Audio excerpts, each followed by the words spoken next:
Muitas coisas têm o poder de mudar a trajetória de um indivíduo.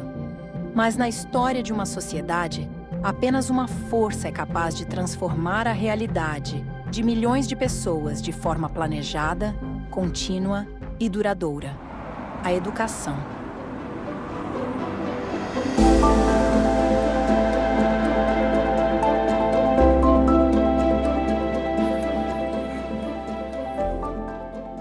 Educação transforma a nossa vida em quatro sentidos. Primeiro, ela faz com que as crianças se tornem adultas, ela prepara as pessoas para a vida adulta. Segundo, a escola transforma as pessoas preparando-as para a cidadania, para exercer a vida política. Terceiro, a escola, a educação, prepara as pessoas para ter um emprego, para ter uma habilidade, uma competência profissional, o que a gente chama de capital humano. E, por fim, a educação ela é muito importante porque ela diz respeito à equidade. Ela cria efeitos de mobilidade social. Ao longo dos anos, o Brasil ele teve avanços importantes na educação, né? E especialmente porque nós estamos há alguns anos numa trajetória de ampliação do acesso à educação brasileira como um todo, especialmente no caso da educação básica, onde nós conseguimos desde a Constituição de 88, chegar a uma universalização no ensino fundamental, agora também na pré-escola, né, na educação infantil, e caminhando nessa direção também em relação ao ensino médio. Então nós vamos ver que o nível de escolaridade brasileiro, quando nós olhamos os dados do IBGE, eles estão demonstrando que a gente está aumentando a escolaridade, né? Isso é fundamental. Nós temos um outro desafio que é a questão da qualidade. E quando nós falamos de qualidade, obviamente nós estamos falando de uma qualidade que tem que ser para todos, né? Porque aí nós falamos de equidade também, né? Não adianta nós trabalharmos a melhoria da aprendizagem somente para aqueles que têm condições socioeconômicas melhores. Então a gente precisa sempre pensar nessa questão da equidade em função da grande desigualdade que o Brasil tem. Essa diversidade que nós temos, ela se reflete na sala de aula.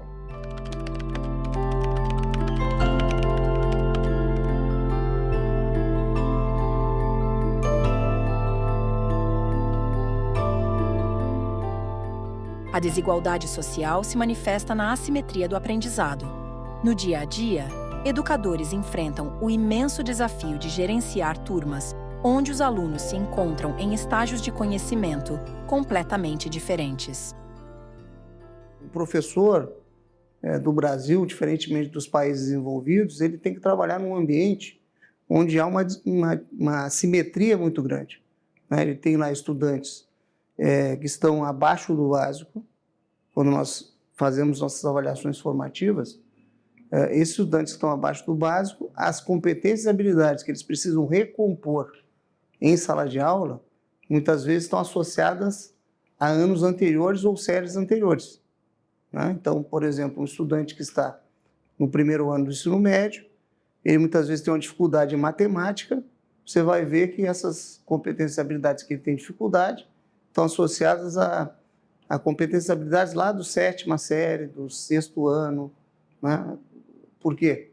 Ele tem dificuldade com razão e proporção, com questão de álgebra, e ele leva essa dificuldade lá para o ensino médio. Então, para o professor fazer essa composição é muito mais difícil, porque ele tem que não só se preocupar com aquele conteúdo que ele tem previsto no currículo para aquele ano, né, que ele está ministrando matemática, mas se preocupando em recompor também os anos anteriores. O ator principal da educação é o professor. Eu e Gustavo Fernandes, ambos aqui da FGV e AESP, fizemos um estudo e mostramos que, entre as variáveis que há na educação, a que mais tem efeito sobre os alunos brasileiros é o professor. E por que o professor é importante? Primeiro, porque educação é vínculo. As pessoas aprendem tendo contato com outras pessoas. Nisso, o professor, os outros alunos, as pessoas que estão na escola, é muito importante. O professor ele é muito importante porque ele ensina. Ele não é só alguém que transmite conhecimento, ele ensina. Ensina pelo exemplo, ensina pela forma como conversa com os alunos depois da aula, ensina trazendo curiosidade aos alunos. Não há como mudar, não há como transformar a vida das pessoas sem o professor. E é muito interessante quando você pergunta para pessoas adultas uma coisa que mudou a sua vida e elas citam um professor, alguém que lhes deu um outro sentido de vida. Para que esse elo crucial de transformação funcione plenamente, o professor não pode caminhar sozinho. A evolução do ensino depende do fortalecimento do trabalho coletivo e de uma estrutura de suporte que vai da Secretaria de Educação até o chão de cada sala de aula. Por isso que a gente tem falado muito no que nós chamamos da microgestão da aprendizagem, que é apoiar o professor na gestão pedagógica em sala de aula. Só que para isso acontecer, a gente tem que pensar num processo que vem de baixo para cima. E aí, obviamente, a gente tem que envolver o coordenador pedagógico da escola, o diretor da escola, os regionais, quando nós estamos falando de governos estaduais, né? E também os gestores da Secretaria de Educação, né? E esse é um processo muito difícil, porque eu preciso mudar a cultura voltada para a aprendizagem, né? Nas regionais e nas escolas, para que esse ambiente seja favorável para o professor exercer a sua gestão pedagógica plenamente.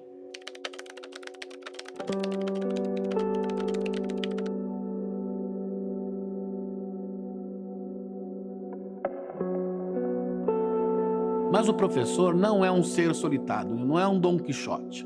Professores ensinam bem quando estão juntos. É o trabalho coletivo dos professores numa escola que transforma a vida das pessoas. E assim o professor começa a transformar a vida lá na primeira infância. E por fim, quando os alunos viram jovens do ensino médio, os professores podem ajudar a guiar um projeto de vida para esses alunos. O professor se sente amparado, né? O diretor da escola se sente amparado. A gente sente que é preciso ter essa assistência técnica da forma como nós estamos fazendo, indo lá na raiz das dificuldades, das desigualdades que a educação brasileira tem, como se a gente estivesse chegando lá no Brasil profundo. Valorizar o magistério significa ir além das garantias básicas de carreira. É preciso criar condições reais de trabalho e preparar os educadores para as demandas de um mundo em constante transformação. Precisamos ter professores que trabalhem só em escolas de tempo integral, em só uma escola, professores que tenham melhor formação, tanto na universidade como ao longo da vida, professores que tenham mentores que os ajudem a melhorar cada vez mais, professores que tenham um espaço coletivo para desenvolver suas tarefas e professores que saibam cada vez mais em como juntar todo o seu saber com o aprendizado dos alunos.